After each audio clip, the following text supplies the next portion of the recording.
So item number 8, the C43 Reservoir Construction Water Quality Feasibility Study Update. We'll get a presentation from Kim Fiaski and Joanne Weaver from the South Florida Water Management District. Next slide.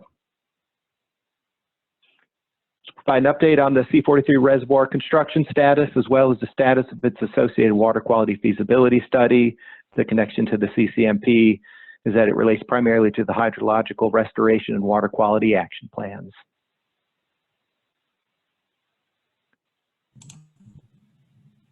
And with this, I will turn it over to Ms. Weaver. Thank you very much. My name's Joanna Weaver. I'm the project manager for the C43 or CALOOSAHATCHEE Reservoir project for the South Florida Water Management District.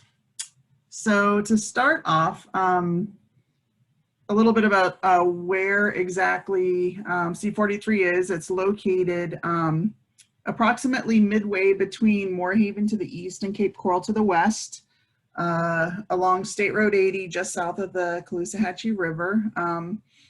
It's a pretty large reservoir. It's about 6 miles across and 3 miles wide. And because of that, we have to have a separator dam in the middle there, because if we did not, the fetch would be so great that it would have required the dam to be much higher and much more costly. So that's why we have that separator dam in the middle there. Okay, next slide, please.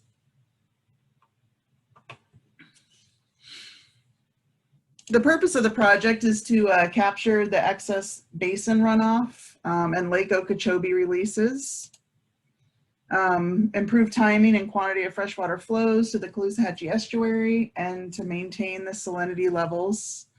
It stores fresh water during the rainy season and releases fresh water during the dry season when the irrigation demands are high. The reservoir consists of 10,500 acres with the 2 cells that the first slide shows, about 19 miles of dam embankment, 15 miles of the perimeter canal, 14 major water control structures, 3 pump stations, bridges, and then recreation features. And then we're also making some improvements to the Townsend Canal that comes off the CALOOSAHATCHEE River to fill the reservoir.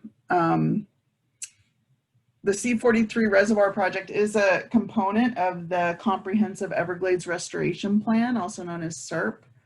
And because of that, the United States Army Corps of Engineers will credit the Water Management District up to 50% of the cost of design and construction. The PIR for this project, or the Project Implementation Report, was improved in 2010 and authorized by Congress in WRDA 2014. Okay, next slide, please. So a little bit about the work completed to date, where we are in construction. So in order to complete this project in a timely manner, it was broken down into a few construction packages. So the first 2 packages, packages 1 and 2, included demolishing the agricultural facilities that were there. As probably most of you know, this originally was mostly citrus. So there was a few different growers that were in this area. So there was a lot of, there's a lot of old pump stations, tubing, there's still some tubing around, ditches and that type of thing. So we had to demolish the agricultural facilities, clear and grub the site, put in some access roads and culverts. The access roads helped make it a lot easier when the contractors came in for the package for the actual, reservoir contractor. We improved some drainage and irrigation ditches, and also installed an agricultural irrigation pump station so we could maintain existing levels of irrigation to the growers that were in the area. And then also built a materials testing lab. So that materials testing lab is there for mostly soil testing, some concrete testing during the construction of the pump station.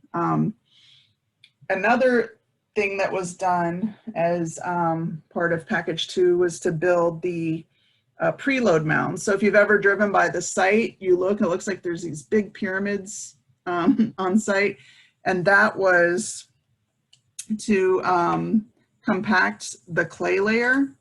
So this area was chosen. One of the main reasons this site was selected because there was a thick layer of clay, approximately 20 feet down and about 20 feet thick, and that clay is ideal for containing water, and that's why this site was chosen, but it's much more compressible than sand. So these preload mounds were built to consolidate the foundation so the structures and the dam will not settle. The settlement along the center line of the dam varies from about 2 inches to 28 inches. And these preload mounds had to be, they needed to be there at the most about 2 years, you know, to give the clay the time to settle. So currently we're using, they're removing the preload mounds and we're using that sand on site for fill. Okay, so package 3, that is currently underway. That's, if you look in the upper left hand corner of the slide, that is where the intake pump station is. So that is the inflow. We've also improved the Townsend Canal there. You can see between the CALOOSAHATCHEE River and the upper, in this picture, the left-hand corner. We've made improvements along that canal to the inflow pump station, and that's where the water will be brought in to fill the actual reservoir. We're about 66% complete with that, and we're looking at a final completion date of May 2020.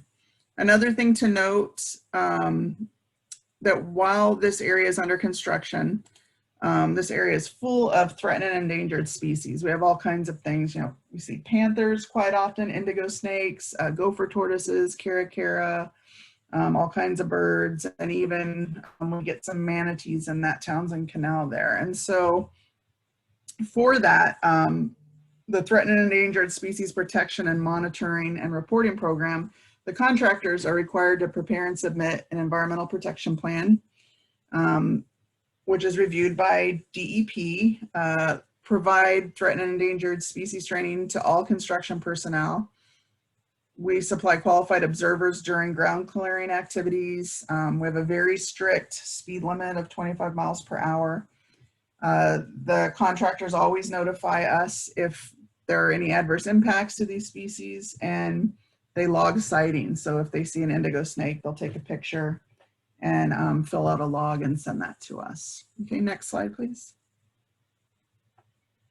So this just shows how water is moved into the C43 reservoir. On the left-hand side, the package 3, you'll see kind of like the interface between the pump station and then the actual package 4 dam.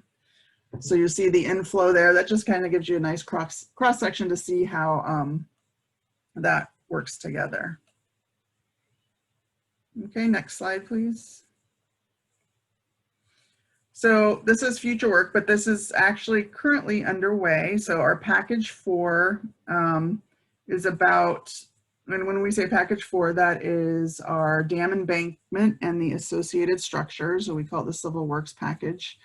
So that is about, currently about 33% complete at the time. It includes the whole, the dam itself and the structures that are associated with it. So the dam, the entire reservoir is about 10,500 acres. So to put it into perspective, you could fit the entire city of Naples inside this reservoir. That gives us about 55 billion gallons of storage, and it will range from about 15 feet in the northwest corner to about 25 feet in the southeast corner. Perimeter canals that convey the dam seepage, storm, environmental, and irrigation water. The 15 water control structures, and that does include 1 small irrigation pump station that we need on the east side there to maintain the existing levels of irrigation for the farms that are in the area. The soil bentonite wall for seepage control, and the soil cement lining, which is for erosion protection. And then there's quite a few recreation features in this reservoir. We have an equestrian area, canoeing, there's boat launch, and then kayak and canoe launch. Towns and canal improvements, like I mentioned, and then 3 bridges. So this should be completed in about July 2024. Next slide, please. This is a nice map of all the different, of the dam embankment. You'll see which is the red line, the perimeter canal, which goes around on the blue. And then it shows you where most of the recreation features are. And then all the little, the ovals are the structures, which include some pump station, gates and weirs and things like that. Okay, next slide, thank you. And this is just a cross section to show you some facts about the dam wall itself. It ranges from 27 to 38 feet high, 19 miles around the perimeter. The crest width is about 14 feet, and on the left it shows the perimeter canal, the tow road and the tow ditch, the chimney drain, and that type of thing. So it kind of gives you a good idea of what the dam looks like. The soil bentonite wall is for seepage control, and it goes from the existing clay layer to existing grade, and that's to control it ties into the clay layer underneath, and that controls the seepage, and it's part of the seepage collection system. All right, next slide. And so now Kim Pikoski will give you an update on the water quality component of the C43 reservoir. All right, thanks, Joanna. Again, I'm Kim Pikoski, a project manager for the South Florida Water Management District. Next slide. I'm going to talk about the addition of the water quality component for the C43 reservoir that Joanna just presented to you. Governor Ron DeSantis signed Executive Order 1912 soon after coming into office in 2019. The executive order accelerated 29 key priority projects that focus on Everglades restoration and improving and maintaining water quality in Florida. The water quality component to provide additional water quality treatment for the C43 reservoir was one of those priority projects. So in July, the district, along with DEP and local Caloosahatchee River watershed governmental stakeholders from Lee and Hendry County, City of Sanibel, City of Cape Coral, and the Lehigh Acres Municipal Services Improvement District, kicked off a feasibility study. Next slide. The factors we considered in evaluating technologies for the feasibility study included conventional and/or innovative treatment technologies, including we looked at treatment train approaching it with treatment trains, in reservoir, pre and post storage treatment, biological, chemical, and physical water quality treatment. And the technology had to be cost effective and technically feasible, as well as scalable for the 10,500 acre reservoir. It also had to be available for long-term use. So the technologies were evaluated independently of land availability. So the end goal of the feasibility study was to identify a minimum of 3 technologies for future siting and design. One of the major constraints this project faces is it can't affect the congressionally approved C43 reservoir project purpose, infrastructure, construction schedule, or operation, which, as Joanna stated earlier, is already funded, permitted, and under construction. It's also important to note that the water quality component is not intended to achieve compliance with the Caloosahatchee River Estuary TMDL. Next slide. The feasibility study included an information collection summary report, aka a literature review, and assessment of available technologies. We looked at the DEP technology library, working group experience and case studies, public input from 4 public meetings, and technology submitted by vendors. We then conducted a cost-benefit analysis of the capital and the operation and maintenance costs versus the total nitrogen, total phosphorus, and total suspended solid water quality benefits, which were used to select our top 4 technology alternatives you see on the screen. All of this information is in our feasibility study report, which was completed in November of 20 and presented to the public in December of 2020. The top 4 technologies in order of water quality benefits for the cost are: number 1, 50-acre offline alum treatment and less than 5-acre in-reservoir alum treatment. 2, the 1,000-acre STA combined with a parallel 104-acre Bold and Gold treatment. And if you're not familiar with Bold and Gold, it's an engineered bioactivated media that removes nutrients by sorption. The 3rd was a 668-acre hybrid wetland treatment technology that combines the coagulation of nutrients by alum, followed by an STA for polishing. And the 4th was a 200-acre sand filter combined with a parallel 104-acre Bold and Gold. That combined, the sand filtration is gravity nutrient separation, again with the Bold and Gold nutrient sorption. Of note, the fifth ranked treatment was a full-scale STA, and then it was 5,000 acres.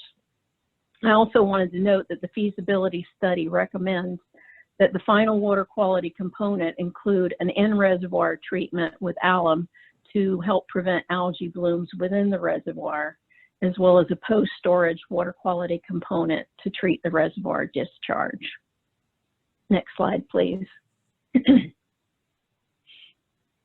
This slide provides a quick comparison of the cost per pound of total nitrogen, total phosphorus, and total suspended solid removal for each technology based on a 20-year period. You can see, for example, at the top chart, the total nitrogen chart, that alum, which is on the lower portion of that chart, costs $17.40 per pound for removal of nitrogen, total nitrogen, while STA combined with Bold and Gold was $23.51 per pound, the HWTT was $24.66 per pound, and so on. Next slide.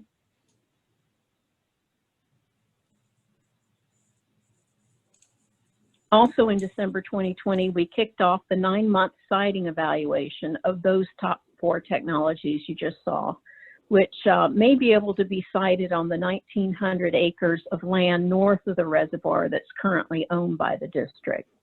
Based on stakeholder input, we are also going to refine our costs on the number 5 full-scale 5,000-acre STA, which would require the acquisition of several thousand acres of land. The siting evaluation consists of evaluating the land and infrastructure needs, an in-depth analysis of the water quality performance to identify target removal rates, detailed conceptual designs for each technology alternative, and then another cost-benefit analysis from which we can select one alternative to move forward to detailed design under a separate contract. And the goal is for the water quality component project construction to be completed and online concurrently with the full operation of the reservoir. Next slide. Since alum and Bold and Gold are components of all 4 top technologies, one of our district scientists began a 1-year pilot study with the objective of evaluating the nutrient removal efficiency of Bold and Gold and alum using CALOOSAHATCHEE water, which is dominated by 60 to 80% dissolved organic nitrogen, as opposed to inorganic nitrogen, which was the predominant form of nitrogen in the water from the existing study data we received. She's also going to be analyzing for any negative potential from metals or hydrocarbons. She'll be testing aluminum sulfate and aluminum chlorhydrate to determine which is most effective. And the Fish and Wildlife Service has indicated that alum treatments have become standard when restoring wetlands in Florida, particularly in the St. Johns River Water Management District. The St. Johns, they've been treating their to-be flooded fields with alum to reduce nutrients, and they've used liquid alum injected into the water column in reservoirs, similar to what we're looking at for the C43. And the Fish and Wildlife Service has not documented any adverse effects to listed species and have provided us with a lot of good studies. Next slide, please. Just bring up Lemon Bay computer and column. Okay. All right, in this slide, here's the website where you can find all of our deliverables from the feasibility study as well as the ongoing siting evaluation. It contains the minutes, PowerPoints, and recordings of our 5 public meetings and all the deliverables. And it will list the future siting evaluation public meetings and all deliverables. There's also on the website, you'll find an email that is that will direct any questions you may have to either the consultant project manager or myself. Check that website.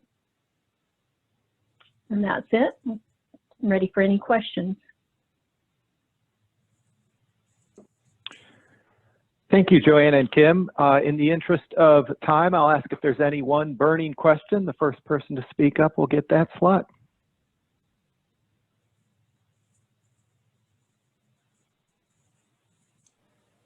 This is Jennifer. I just mentioned that I went ahead and put Kim and Joanna's emails in the chat box, so feel free to grab their emails and follow up with them after the meeting. Thank you very much. Thank you. Thank you, Jennifer. Again, Joanna, Kim, those great presentations. Thank you so much for joining us today and sharing that information.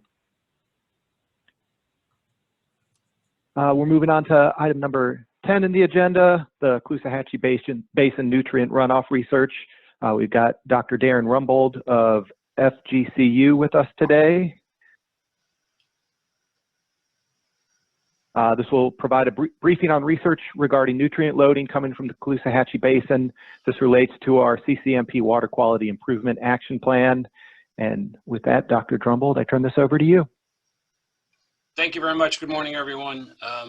Before I get started, I want to point out my co-author, Peter During. Some of you may remember Peter. He worked for the district for many, many years on the Caloosahatchee, and so he was a valuable contributor to this project. Next slide. So we've known for many years that we've got some issues with the Caloosahatchee River Estuary, both in terms of quantity and quality. The quality really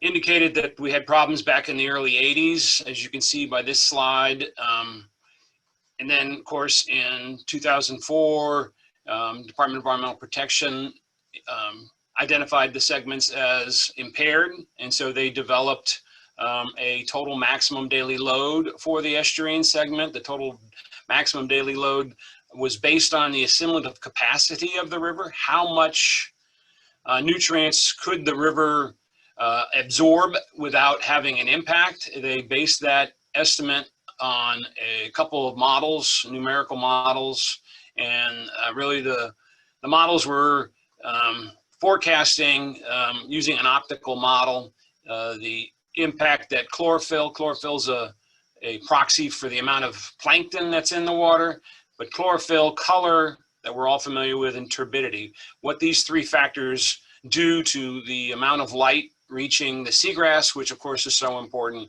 And so DEP developed the TMDL as a 23% reduction in nitrogen loads, which would hopefully reduce the phytoplankton and the chlorophyll, allowing more light. More recently, there's been TMDLs developed for water bodies upstream in the C43 basin, which we're not going to really talk about too much today. Next slide. So what we really want to do is determine what the dominant source of the problem is, Lake Okeechobee, the C43 basin itself, or the tidal basin. And we're going to actually focus mostly today on the first 2, because for many, many years we know that the water coming through the S79, the Franklin Lock, really does control the water quality downstream in the estuary to a large extent. So the problem with using numerical models is sometimes you have to use data from other areas to make the models work, to drive the models, because these are in-stream models. You're driving rate processes. And so there is some concern about models. So Peter During and Bob Chamberlain years ago took a different approach. They evaluated the water quality along the estuary depending on where the water was coming from, whether it was coming from Lake Okeechobee or the C43 basin. They also evaluated the water quality along the river and river estuary depending on the flow rate, if it's low flow, moderate, or high flow. So we replicated their protocols. They used 10 years worth of data from 1985 to 1996. We use also 10 years of data from 2009 to 2018. Next slide. So of course, this is a map of the basins. Starting on the right side, you can see S79, which is the water control structure at the lake in Moorhaven that allows the water coming into the river. And then between S77 at the lake and S79, which is the head of the estuary, which is the Franklin Lock, you have the C43 basin itself. It's broken up by an eastern basin, western basin sometimes, but we're gonna just keep it as a C43 basin. Downstream of the S79 again is the estuary, or that's surrounded by the tidal basin. What we did was, you don't wanna just look at the estuary as a whole, you wanna break up it into reaches. So we broke it up into a number of reaches. The head of the estuary, which is immediately downstream of S79, the upper estuary, the lower estuary, and then of course San Carlos Bay and Pine Island. What we did was we compiled data, again, from the past 10 years from 3 different monitoring programs along the basin. These are South Florida Water Management District monitoring programs. And we were looking at all the parameters that you can see on the slide. Today, for the purposes of time, we're gonna just focus on TN, or total nitrogen, ammonia, TP, or total phosphorus color, which is so important, and again, chlorophyll A, which is a proxy for the phytoplankton. One more point about this. Again, the flows coming out of S77 represent what's coming out of the lake. The flows going across S79 is the combination of the lake and the basin. So what we do is we subtract the flows from S77 from the flows at S79, and that'll, the difference is the amount of water coming from the C43 basin itself. Next slide. So these are the mean monthly discharges at S79 in gray here. And again, these are monthly averages in cubic feet per second. And some of you may have trouble with picturing cubic feet per second, but if you just think of a cube, a foot by a foot by a foot, passing over the S79 dam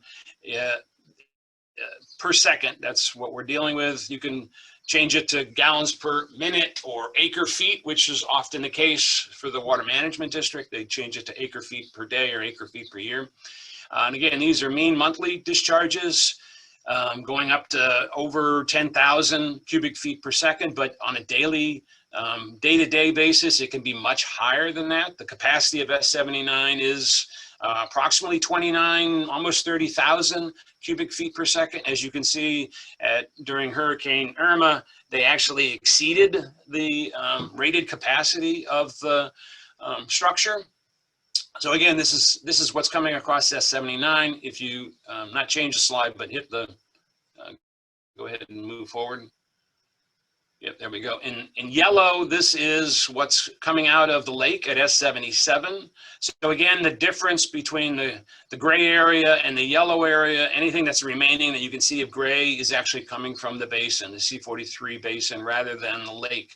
And so you can see sometimes the lake dominates over what's coming out of the, what's coming across S79, and sometimes the C43 basin is the dominant water. More than 50% of the water would be from the basin or the lake. And so that's what we kind of did. Next slide. we looked at the last 10 years. For the most part, they monitor all these sites on a monthly basis. So we should have had 120 sampling events. There was one year where they, for some reason, went back to monitoring every other month. So we ended up with 115 monitoring events. And what we did was we parsed those monitoring events depending upon whether the basin was the predominant source, meaning greater than 50% of the water was coming from the basin, or whether the lake was the predominant or the dominant source. You can see that, and then we parsed it again, depending on the flow rate, whether it was less than 1,000 feet per second, minimal flows, moderate flows between 1,000 to 4,000, or greater than 4,000 cubic feet per second. You can see by this table that the C43 basin, for example, had 11 events occurred when it was the dominant source of water at less than 1,000 cubic feet for monthly discharge. But Lake Okeechobee, there was actually 44 months where it was the dominant source, where the flow was less than 1,000. And that's probably because of the pulse nature that they do to protect the Balasin area, to control the seawater. But you can hopefully see what we did in terms of how we broke up the data. We parsed the data to, depending on these two factors. Next slide. So I'm going to show you 5 data graphs that look exactly like this. So I'll explain everything on this graph. On the left side, the y-axis is milligrams per liter. Concentration of this, in this case, it's concentration of total nitrogen, which includes all forms of nitrogen. On the x-axis, you can see the various reaches in the river that we kind of, again, parsed the data, whether it was the head of the estuary right next to the C43, or upper, lower, San Carlos, or Pine Island Sound. So the bars themselves represent the median concentrations. We don't use arithmetic averages because they can be skewed by high or really low values. So we use the median concentration. And so the first 3, let's just look at the head of the estuary. The first 3 bars, the darker bars, represent the mean concentration of total nitrogen just downstream of S79 when the basin was the predominant source. Whether it was low flow, the black bar, the next bar is moderate flow, and then high flow again from the basin. The next 3 bars next to that, the lighter color white bars, are the median concentrations at the same location when the lake was the dominant source of water. And you can see immediately that the concentration of total nitrogen in that portion of the estuary was higher when the basin was the source of the water, higher than when the lake was the source of the water. This is actually statistically significant. But be that as it may, you want to take a look at the effect size, the true difference between the bars at the different flow rates. In the upper estuary, you can still see that in some cases the basin, the total nitrogen concentration was higher when the basin was the source, but the difference was not statistically different. Same thing for the lower San Carlos, it was statistically different again. So that it has a lot to do with variability. And then you can see down in Pine Island where they are closer. In almost all of these graphs that I'm going to show you, you can see a decrease, almost a linear decrease in these concentrations from the head of the estuary down to Pine Island Sound. That's because the water is being diluted by seawater coming in. And we expect that, particularly for conservative parameters. The nutrients aren't conservative, but they almost follow a conservative mixing model. So the bottom line here is the concentration increased, particularly within the head of the estuary with flow rate, and is higher when the C43 was the dominant source. So next slide. Again, same format of the slide. This time it's ammonia. Ammonia is very important because it is readily available for phytoplankton. The previous slide presentation talked about dissolved organic nitrogen. That is not as readily available for phytoplankton, but ammonia is the most preferred by a lot of phytoplankton. And you can see here again, at the head of the estuary, there was a statistically difference in the concentrations of ammonia between times when the basin was the dominant flow versus when the lake was the dominant flow. And that really tall bar for ammonia at the head is not a spurious bar. It is, again, based on a median rather than an arithmetic average. There was many times where the ammonia was very high when the basin was the dominant source of water. There's also some interesting things in ammonia that we could spend a lot of time on. It doesn't necessarily, unlike the other parameters, it doesn't decrease in a linear fashion. You can see at the lower estuary, there's actually, the lower is just slightly higher concentration than the upper. And so something's going on here. It could be that we have additional sources of ammonia from the tidal basin, or there is an interconversion of various nitrogen forms and then those resulting in ammonia. This is actually a common feature in a lot of estuaries where you'll have a mid-estuarine spike in ammonia.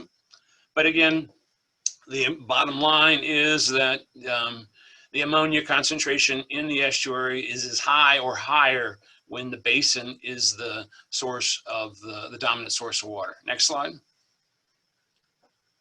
Total phosphorus shows the same kind of pattern.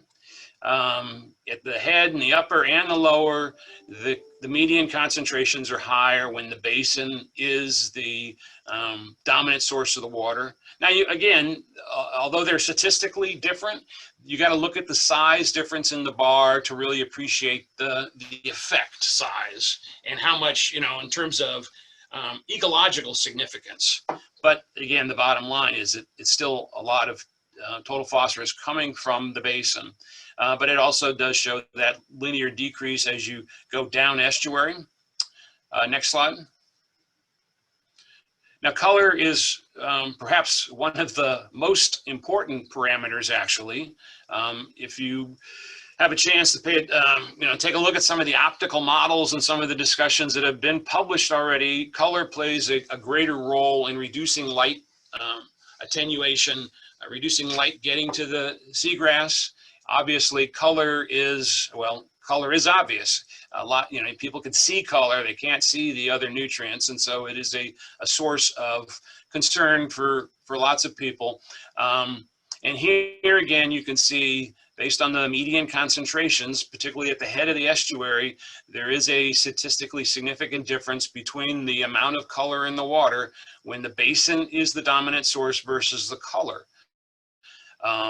Although that difference diminishes in terms of statistics, it's not statistically significant down estuary, you can still see the difference in the size of the median, the size of the bars representing median concentrations. The color of the water's darker if it's coming from the basin than from Lake Okeechobee. Next slide.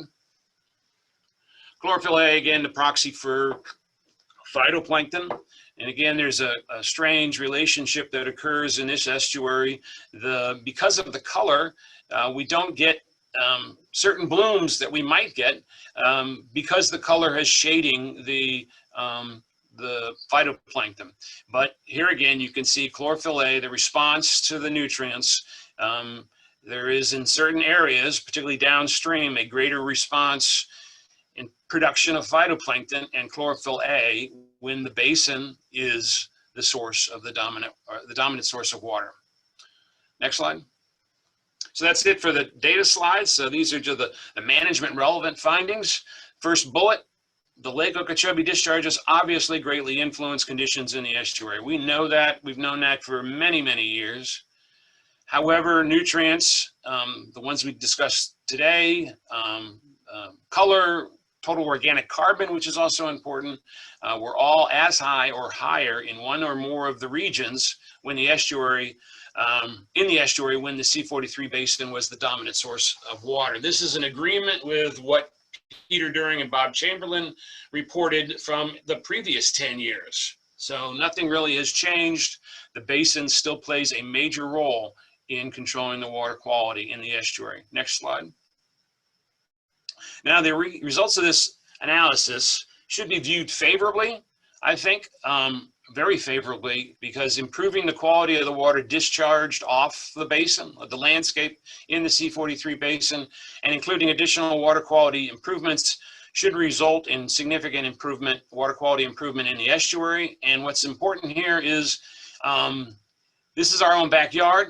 I think we have there's opportunities to make changes in the C43 basin, much more likely to occur at a quicker rate than making all the changes that need to take place in the Kissimmee Basin, the watershed, all the way up to Orlando. There's lots of nutrients coming all the way down the Kissimmee River into the lake still. And the lake also has problems with muck that releases nutrients occasionally. And so that's going to require a long-term fix.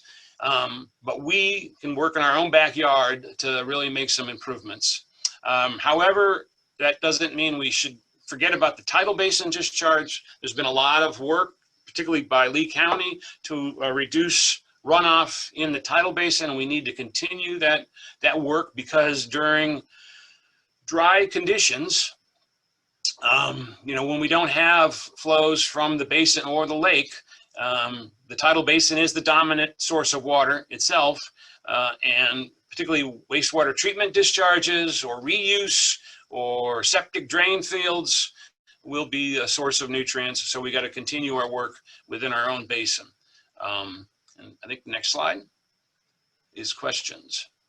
This study has been published. I also made sure that it was shared with folks in the TMDL program up in Tallahassee, and shared, of course, with folks at the South Florida Water Management District. And we're trying to get this information out to the public.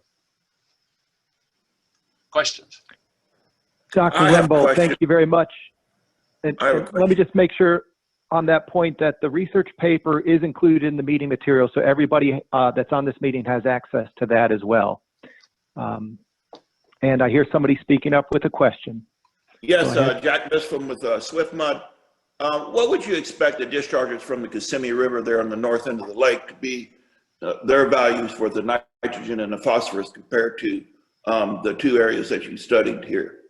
Oh, I don't know that right off the top of my head. Okay. You take a look at the status reports for the lake. The district, the water management district, acknowledges that it's actually going in the wrong direction in terms of the phosphorus TMDL. The concentrations are increasing, and they also recognize the problem with the muck. Yes, yeah. You said that in your paper that the lake, did act as settling and taking out some of the nitrogen and stuff, or at least you thought that. And that's what my question was, the water coming down the Kissimmee River. Right. I mean, in some occasions, the lake does act like a reservoir and does allow even some of the color to be bleached. I mean, holding water back gives you an opportunity to do some good stuff. Yeah, thank you very much. I have a quick question, just a clarification on your data. You seem to indicate that the water coming in from the basin was had a higher nutrient load, but I also noticed as you come downstream, it seems like there's some kind of dilution. Now, is the river itself filtering out some of those nutrients? Well, to some extent, yes. You've got processes going on, but much of what you see, that decline in the concentrations, is just mixing, dilution of those nutrients and the other constituents by seawater coming up. So if I were to show you the salinity, it'd be going in the opposite direction. The salinity would be increasing as you go down estuary. And we see that, we see that in a lot of different constituents.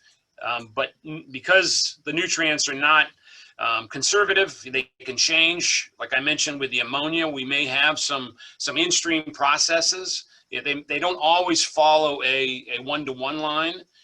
You can have additions or subtractions. Okay. How far up the estuary do you get the mixing? Well, again, it depends on the flow. We can have seawater not 35 parts per thousand, but we can have very high salinity all the way up to the Franklin Lock, which is considered the head of the estuary now. And again, the district, to preserve try to preserve the Vallesin area, the freshwater grasses, they do pulse releases to bring the salinity down. So again, it depends. We can have, marine fish all the way up to the railroad, that's on the river. I mean, it goes up pretty far sometimes. Thanks, Doctor.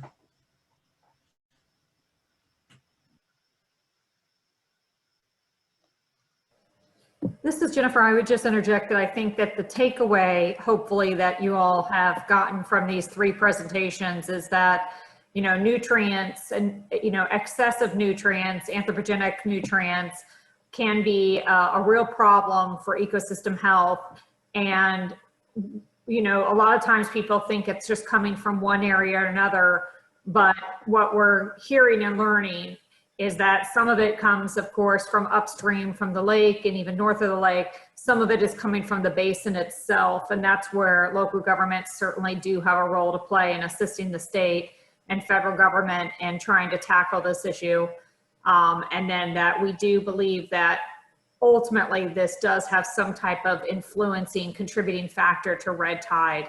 And we know it absolutely does with regards to blue-green algae. So, you know, certainly it's an important issue and wanted to make sure that you all had access to these experts. There's, again, Dr. Rumbold's information in the chat box for anyone who wants to follow up with him. And we're happy to send the link to today's presentations to anyone who would like that. Just tell us in the chat box and we'll make sure to send you a link to these recorded presentations. Thank you.